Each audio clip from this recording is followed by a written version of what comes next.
সব দোয়া বাদ দেন, একটা দোয়া করেন না, রব্বে করিম তুমি বড় রহমান, তুমি বড় দয়াবান, তোমার দয়া আছে বলে আমার মতো পাপী, আমার মতো জালিম আজকে তোমার দরবারে হাত তোলার সৌভাগ্য পেয়েছে। আল্লাহর কাছে সবসময় দোয়া করতে হবে পজিটিভ, নেগেটিভ কোনো দোয়া আল্লাহর কাছে করা যাবে। ইসলাম কি শিখাচ্ছে জানেন?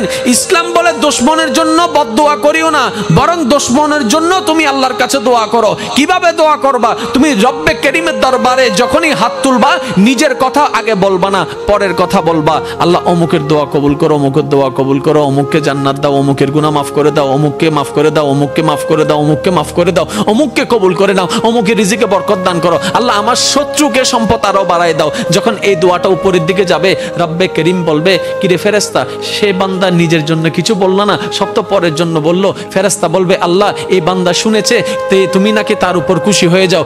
যে বান্দা অন্যের জন্য ভালো চাই, তুমি নাকি তার ভালো চাও। যে অন্যের প্রশংসা করে, তুমি নাকি তার সম্মান বাড়ায় দাও। আল্লাহ যে অন্যের জন্য মঙ্গল কামনা করে, তুমি নাকি তার জন্য বরকত বাড়ায় দাও। এই বান্দা সেই সূত্র বুঝতে পেরেছে, তাই নিজের জন্য চাচ্ছে না, সবার জন্য চাচ্ছে। রব্বে করিম বলে, তার দোয়া ফরিয়াদ কবুল করার ব্যবস্থা করো, কারণ যে অন্যের ভালো চায় আমি আল্লাহ তার ভালো করে দিই। বলেন সুবহান। মনে রাখবেন, আল্লাহর কাছে চাইতে হবে হালাল জিনিস, হারাম জিনিস নয়।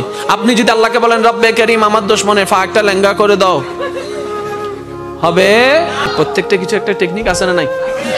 এবার বলেন, আল্লাহর কাছে পাওয়ার মাধ্যম কি? দোয়া। আল্লাহর কাছে পাওয়ার মাধ্যম কি? এবার আমরা দোয়া করি যে আল্লাহুম্মা আমিন। ফেরেশতা হদ্দে কেঙ্গর হদ্দে ইতা হদ্দে আমি দোয়া করি দি অদিন দোয়া হইলে ডাহাতি কি?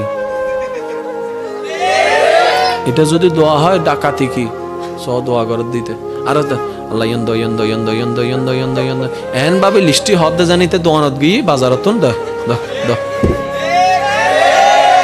এরকম হাজার বছর দোয়া করলে লাভ হবে? সব দোয়া বাদ দেন, একটা দোয়া করেন না, রব্বে করিম তুমি বড় রহমান, তুমি বড় দয়াবান, তোমার দয়া আছে বলে আমার মতো পাপী, আমার মতো জালিম আজকে তোমার দরবারে হাত তোলার সৌভাগ্য পেয়েছে। আল্লাহ তোমার দয়া আছে বলে আজকে আমি এখানে বসতে পেরেছি। আল্লাহ তোমার কাছে আমার একটা ফরিয়াদ। তখন আল্লাহ জিজ্ঞেস করবে, কিরে এত মায়া করে কথা বলতেছে, আমার কিছু লাগবে? তখন না বলবেন, ওনাকে কিছু বলতেই দিচ্ছেন না, আপনি সব বলতেই আছেন। এবার আপনি বলবেন, যখন রব্বে করিম জিজ্ঞেস করবে, বান্দা কিছু লাগবে, তখন আপনি বলবেন, আল্লাহ কিচ্ছু চাই না। তো কিছু একটা চা। আল্লাহ কিচ্ছু চাই না, কিছু একটা চা। এতদিন তো অনেক চাইছিস, লিস্টি বলছিস, আজকে বলবি না? আল্লাহ না, আমার লিস্টি লাগবে না, তো কি চাস?